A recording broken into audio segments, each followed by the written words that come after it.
Hey, welcome back. You're listening to Messy, Motivated, Made for More.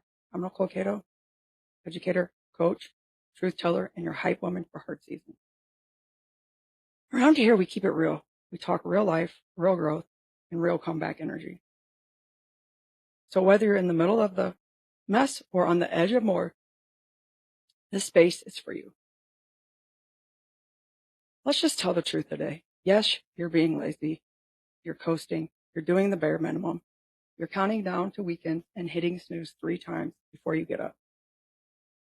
And for my teacher friends, you might be feeling that even more because we're in a profession that expects nonstop hustle and heart, and you're running on fumes. But before you drag yourself with guilt, let me say this.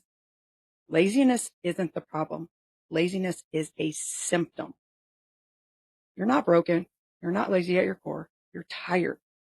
You're misaligned, and that lack of motivation is your body and soul trying to get your attention. So whether you're a teacher or not, this episode is for anyone feeling stuck, unmotivated, or disconnected from work they used to love. Let's reframe this. Laziness isn't about being weak or undisciplined. It's not a moral failing or a character flaw. For too long, society has branded individuals who are struggling with low energy or lack of drive as inherently lazy, shaming them into believing they simply aren't trying hard enough. But this perspective misses the mark entirely. It fails to acknowledge the complex interplay of factors that contribute to our motivation, energy levels, and overall well-being. Psychologist Dr. Devin Price, who wrote the book Laziness Does Not Exist, writes that what we call lazy is often someone who is overwhelmed, unsupported, and emotionally spent. Think about that for one moment. It's not that you don't want to do something. It's that your system, your entire being is so depleted that it physically and emotionally cannot muster the energy. This isn't a lack of will, it's a lack of capacity. Imagine trying to run a marathon on empty. You wouldn't call yourself lazy for stopping. You would recognize that your body has reached its limits. The same principle applies to our mental health and emotional states. Your brain isn't shutting down because it's flawed. It's conserving energy. It's trying to protect you from more burnout. It's a sophisticated self-preservation mechanism, not a malfunction. When you're constantly pushed beyond your limits, whether by external demands or internal pressures, your brain enters a protective mode. It begins to prioritize essential functions and conserve resources. And often what gets cut first are the activities that require significant mental or emotional investment.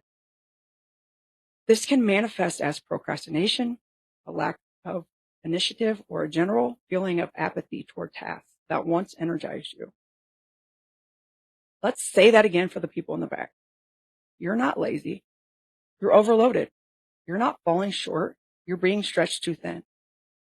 This isn't about giving yourself an excuse to do nothing. It's about giving yourself permission to understand. Now, this is what's truly happening with you so you can address the root cause, rather than just treating the symptom with more guilt and self-criticism. When we label ourselves as lazy, we often fall into a trap of self-blame, which only exacerbates the problem. By reframing it as overwhelm or depletion, we open the door to solutions and self-compassion. I want you to think about a time you felt genuinely energetic and motivated. What were the conditions like? Chances are you felt supported, had clear goals, and were working within your capacity. Now consider your current state. Are those same conditions present? Likely not. This shift in perspective is crucial for moving from a place of judgment to a place of effective action. The unique strain. Now, if you're a teacher, you feel this in your bones. The teaching profession, while incredibly rewarding, is also uniquely demanding, pushing individuals to their emotional and physical limits on a daily basis. The level of responsibility, the constant need for adaptability, and the sheer volume of tasks can create a perfect storm for burnout. According to a 2022 RAND study, over 60% of teachers report being chronically stressed at work. That's nearly double the rate of other working adults. Let that sink in. This isn't just a bad day here or there. It's a pervasive, ongoing state of elevated stress that erodes well-being over time. Teachers are essentially operating in a perpetual state of emergency, constantly reacting to unexpected situations, managing diverse needs, and navigating a complex educational landscape. You are lesson planning, coaching, parenting, managing behaviors, doing paperwork, and navigating trauma every single day. And often you're doing all of this simultaneously without adequate breaks or resources. Each of these tasks individually requires significant mental and emotional energy. Combined, they create an unsustainable burden. Imagine trying to be a project manager, a therapist, a disciplinarian, an innovator, and a curriculum expert all at once for 30 or more individuals 5 days a week. That's the reality for many educators. Beyond the academic demands, teachers often become the first point of contact for students' emotional and social needs. They witness trauma, deal with complex family situations, and are expected to be a source of stability and comfort, even when their own well is running dry. This emotional labor, while vital, is often invisible and unacknowledged, leading to deep levels of compassion fatigue.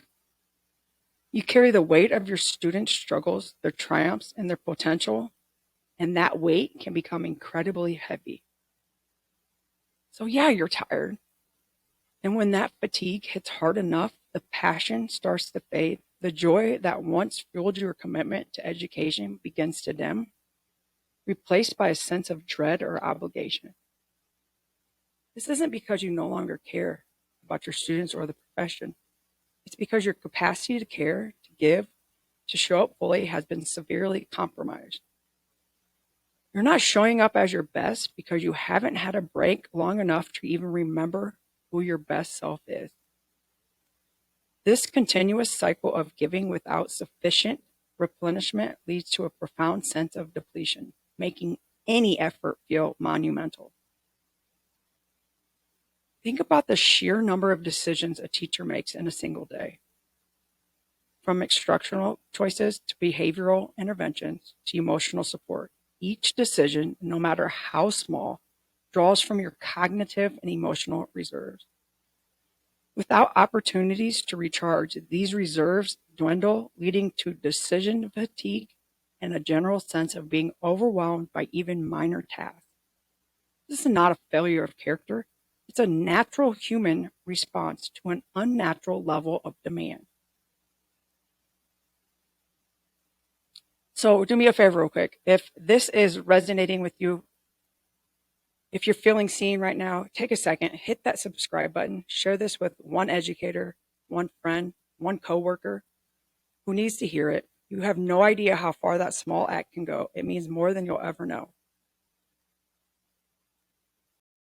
Red flag checklist. Is your laziness a cry for help?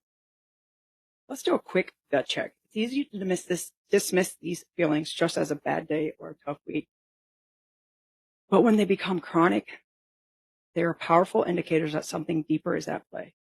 This checklist isn't about judgment. It's about awareness and self-compassion. Here are the red flags that you're not lazy. You're just done. You dread Sunday more than Monday. Sunday used to be a day off of rest and preparation, maybe even a little excitement for the week ahead. Now it's overshadowed by a deep sense of dread, the creeping anxiety of what the upcoming work week will demand of you.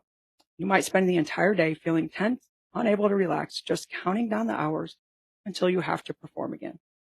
This isn't normal pre-work jitters. It's a pervasive sense of unhappiness tied to your professional life. All right, this is for my teacher friends. You're recycling the same plans, slides, and activities, not in a strategic, efficient way, but in a way that feels uninspired and repetitive. You're no longer seeking innovative approaches or fresh ideas. The creative spark has dimmed and you're simply going through the motions, relying on what's easiest and requires the least mental effort. This indicates a depletion of creative energy and a lack of motivation to invest in new engaging experiences for yourself or others. You've stopped advocating for yourself. This is a critical one. You might have once been the first to speak up in meetings, to ask for what you needed, or to challenge unfair policies. Now you find yourself silent, passively accepting whatever comes your way. You're too tired to fight, too drained to stand up for your boundaries or express your needs. This silence is a sign that your energy for your self-preservation has been severely compromised.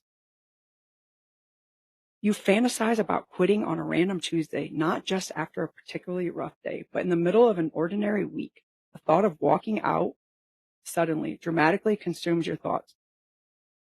This isn't a fleeting wish. It's a deep-seated longing for escape, a desperate plea from your inner self to be free from the current demands. These fantasies are a clear signal that your current situation is unsustainable and deeply unsatisfying. You feel numb around your coworkers and disconnected from your students. The emotional connection that once fueled your work has faded. Conversations feel superficial and you struggle to engage genuinely with others. You might even find yourself withdrawing, avoiding social interactions, and feeling a sense of detachment from the very people you're meant to serve or collaborate with. This emotional blunting is a classic sign of burnout, where your system is trying to protect itself from further emotional strain by shutting down. Your physical health is deteriorating. Beyond just being tired, you might be experiencing chronic headaches, stomach issues, frequent colds, or persistent muscle tension. Your sleep might be disrupted, or you might find yourself medicating with food, alcohol, or excessive screen time. Your body is trying to tell you that it's under immense stress, and these physical symptoms are its way of signaling that something needs to change. You've lost interest in hobbies or activities that you once lived and loved.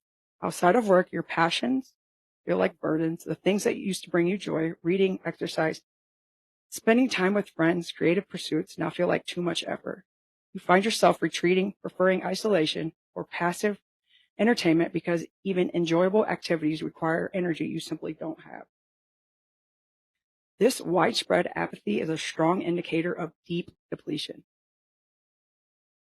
You frequently feel irritable or snap at loved ones. Your patience is razor thin and small frustrations feel like major catastrophes. You might find yourself lashing out at family or friends only to feel guilty afterward. This increased irritability is a direct consequence of chronic stress and emotional depletion, as your capacity for emotional regulation is severely compromised. If you nodded your head to 3 or more of these, it's time to stop blaming yourself. These aren't signs of a moral failing. They're symptoms of a system that's operating in distress. You're not lazy. You're out of alignment. Your current reality is no longer congruent with your needs, your values, or your capacity. Recognizing this misalignment is the first crucial step toward finding your way back to a place of energy, purpose, and well-being. Reconnecting with what matters, finding your North Star. So what do you do now? How do you navigate your way back from this feeling of depletion? The journey back from burnout and disconnection begins with tuning into what truly motivates you. This isn't about